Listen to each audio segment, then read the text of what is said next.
welcome to the Courageous Self-Care Podcast. I'm your host, Christina Marlette. On this show, we talk about self-care that goes beyond bubble baths, chocolate, and wine.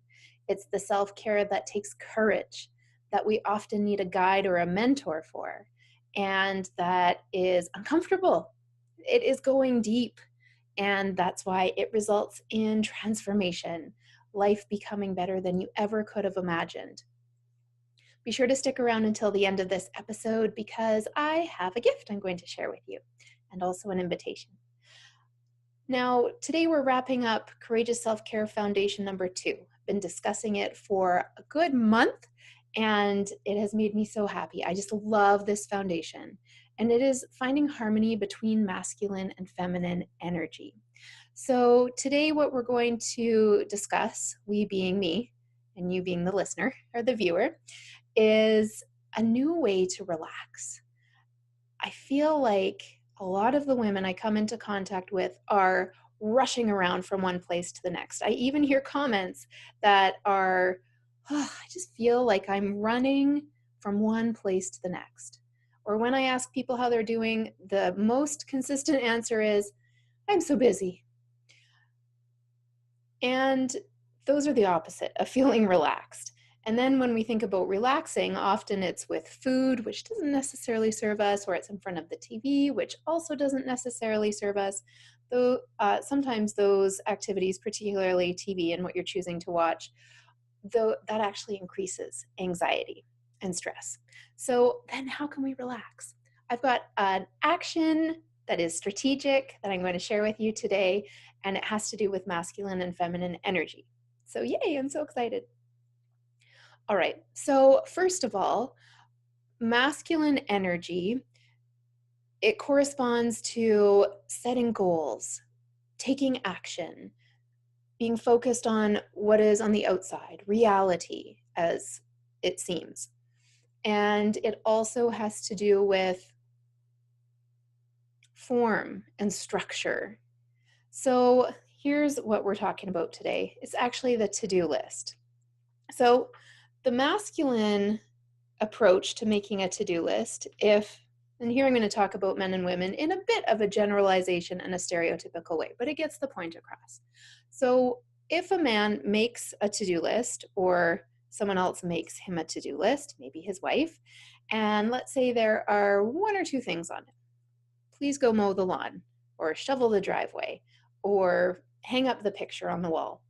Once he has finished those 1 or 2 things, what's happening in his body as a hormone cascade, so the brain is sending out signals after the task is accomplished, and the signals are to send out relaxation hormones, which is why when a man does something and accomplishes it, he feels this sense of relaxation.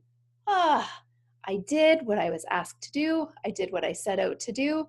Now I deserve some time on the couch with a beer in the game, for example. Now, it's very different for women. So when women make a to-do list, it's more like list out everything that could take me about a year to do and do as many as I can throughout the day, being busy, being productive. And then when crossing off those things, we don't get the same relaxation response. Our tendency is to, in fact, add more things to the bottom of the list, making us feel like we didn't do enough. So what's going on here? This is because feminine energy is more about creativity. It is about flow. It's about receptivity. It's about nurturing and love and peace. None of those are quantifiable. So when we're checking things off our to-do list, those are quantifiable. Those are actually us being in our masculine energy. And there's nothing wrong with masculine energy. As women, we just don't want to hang out in it all the time. Because what is happening is our brain, when we finish something that is goal-oriented, it's sending out a hormone cascade of stress. We don't get the same response as the male brain. And that is why at the bottom of the to-do list, we'll think of 5 or 10 more things to do, even if we just crossed off 1 or 2. That is the stress that's coming through. So we want the opposite of that. We want to experience that, I've done it. I can relax. I can take some time off. How do we get that? That is the question. It's a good question. How can I feel more relaxed in any given moment, especially when we're working with a to-do list? And let me tell you, in my own personal experience, I have had times in my life where I have been all about the to-do list and getting stuff done and being productive. And it feels good for a few minutes. And then that stress comes in and I add more. I've also had times where forget the to-do list. I'm just going to flow. I am not going to accomplish anything specific. I'm just going to see where life takes me. And that's also fun for a while, but because we're at this day and age, women now have a lot more access to masculine energy, which I spoke about on a previous episode. So, what is a woman to do? We want that cascade of relaxation hormones. Here's how we get it. Are you ready for this secret? The way that we get a cascade of relaxation hormones is by nurturing and loving. And guess who the hardest person to nurture and love is? Yourself. Imagine if you took time to direct all that love and nurturing energy towards yourself on a regular basis. Instead of giving it out to prove that you're worthy and to prove that you deserve to be here, giving it to yourself. That is the double dose of relaxation hormones. And it is challenging. It's simple, but it's challenging. So I'm going to break it down into one easy step for you. So we saw how the male brain shows up with the to-do list, saw how the female brain shows up with the to-do list, and now here is the strategy, the action step that you can take moving forward. It's called Plan Your Joy. My voice just did something weird there on joy. Plan your joy. So this is finding that harmony between the masculine and feminine energy. So first of all, you need to do some reflection on what is it that makes me feel joyful and happy and peaceful. For me, something that makes me feel so joyful is, well, doing this podcast. I love doing this. And it gives me a sense of relaxation when I'm done. Plus, it gives me the great feeling that I've been productive at the same time. So another thing that I love to do is to get a massage or to go to the spa. I just love having a body wrap and a Vichy shower, or getting my nails done, which I did earlier this week. Those make me feel so rich and enriched and nurturing myself. Oh, especially when someone else does it for me, it is the best ever for me. What are some other things that could bring you joy? It might be, I also love doing things in my dot journal, creating beauty. I, for the most part, enjoy creating meals. I love making hot breakfasts for my family and putting ingredients together and seeing what comes out of it. That brings me joy. So first step is doing some reflection on what it is that actually brings you joy. And it might surprise you, like you might realize that what you thought brought you joy doesn't actually. Other thing I love to do is watch movies that make me feel good. So those tend to be romantic comedies, not action-packed movies, not psychological thrillers, not horror movies. I want to be feeling good and filled up at the end. So that brings me joy. Putting together a beautiful outfit brings me joy. So those are some ideas. For you, they may be completely different. It might be a yoga class. It might be going for a walk. That's something that brings me joy too. It might be dancing. That is definitely one. Guaranteed joy within 3 minutes or less. So here's what I'm getting at. If you are someone who loves making to-do lists, but you have been struggling with the stress that they create, also put in your to-do list what is going to be nurturing for yourself. And make sure you're putting in at least one thing every day. Maybe it's that you're going to meditate. Maybe it's that you're going to journal. Maybe it's that you're going to say 5 things that you're grateful for.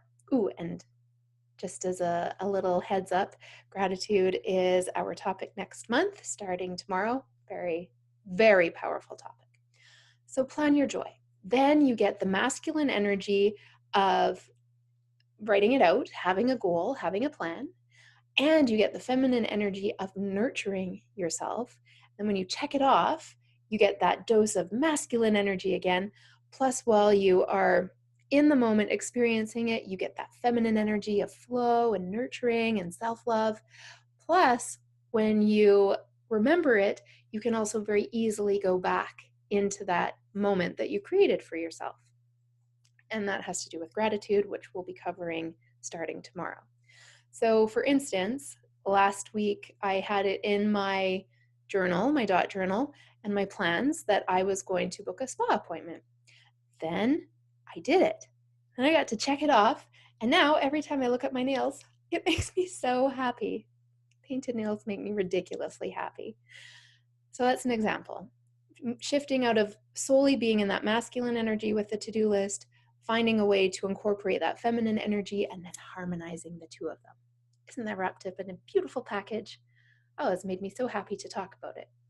I truly believe that if we as human beings could learn the new skill of learning how to go back and forth between our masculine and feminine energy, choosing consciously which one to use at each time, and then harmonizing them, oh, the world would be so different. And that's where we're headed. So I have developed some tools and strategies, having been there myself, living solely in the masculine side for most of my life, then finding out about feminine energy and living just in that for several months. That didn't go very well. But now finding that harmony between and choosing consciously which energy suits the different moments of each day. I hope that was useful for you. I sure had fun sharing it with you. So let's get into wrapping this up. First of all, the gift. What I want to share with you is the self-care, the daily self-care checklist. So this is not just a checklist. It's not just a form with 5 boxes on it, because that would just be masculine energy and that wouldn't be very good for you. It's also a teaching. And the teaching is all the ways that you can nurture yourself. So again, you want to get this because it is showing you how to harmonize those two energies and make them work for you. You can go to ChristinaMarlette.com to download that resource. And then you can print it off. I made it pretty for you, and start to make it a habit. It will take you much deeper into self-care than bubble baths, chocolate, and wine. And the other thing I have for you is an invitation. Twice a week, currently, I might change my mind, but currently twice a week I am interviewing guests and having them share their story of courage. Super powerful. I just recorded another one this morning. It's going to come out next week. So amazing. Great information in there and wonderful energy. It will leave you feeling inspired. So if you feel like you have a story of courage, I would encourage you. Hey, I just noticed that the word encourage has courage in it. Interesting. I encourage you to go to ChristinaMarlette.com and apply to be a guest. Christina is with a CH. Marlette is MARLETT.com. Okay, so those are the invitation and the gift. I'm going to wrap things up. This show airs Monday through Friday, so be sure to come back and listen again, especially as we move into our new month on Courageous Self-Care Foundation number 3. And if you found this episode useful, you liked it, you learned something, please go ahead and like it. Leave a comment and share it with your friends. If you're following on or you're listening on to a podcast, you can become a follower and be notified when a new episode comes out. If you're watching on YouTube, you can subscribe to the channel, and it's called the Courageous Self-Care Channel. I would love to have you there. I'll leave you with this thought that I repeat every single time I do the episode, which is there's nothing selfish about self-care. We can focus on the selfishness, but that's just a lie. It's just our thoughts trying to make us feel guilty. No, there is nothing selfish about self-care. Actually, the exact opposite, because when you prioritize your own well-being with strategic action that is on purpose and you're planning for your joy, then not only do you feel better, every interaction you have is more positive, so you're affecting everyone in your immediate circle, plus it ripples out over the entire globe and even to the farthest expanses of the universe. So as you can see, there's no room for selfishness in that. I'm so glad that you've taken the time to listen. Thank you so much for tuning in, and I look forward to connecting with you again soon. Bye bye for now.